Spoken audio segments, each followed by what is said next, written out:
Understanding God's infinity matters because it means the God we cling to in weakness has no limits in his being or perfection. He is not limited by space, time, power, wisdom, presence, goodness, or love. Everything in our lives has boundaries, but God does not. And that means when we feel small, tired, afraid, or overwhelmed, we are not coming to a God who is running out. First, God's infinity means his strength never runs out when yours does. There are days when we feel worn thin, when our patience is gone, our mind is tired, and our heart feels heavy. But God never reaches that point. He never grows weary, never loses strength, and never becomes unable to hold you up. When we are at our limit, he is not at his. Second, God's infinity means your need will never be greater than his fullness.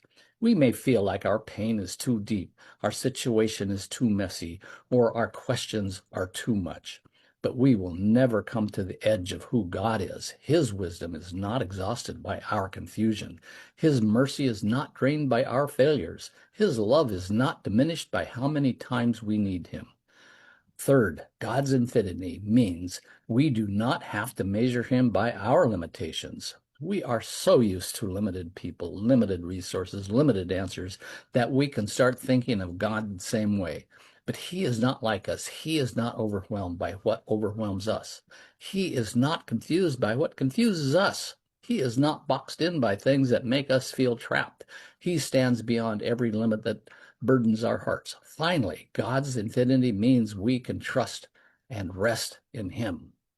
When life feels too heavy, we are not being held by a weak, weary God. We are held by the one whose power has no end, whose love has no bottom, and whose presence never fades. He does not run out of patience with us. He does not run out of grace for us. He does not run out of strength to carry us. That is why his infinity is not just something to study. It is something our soul can lead on.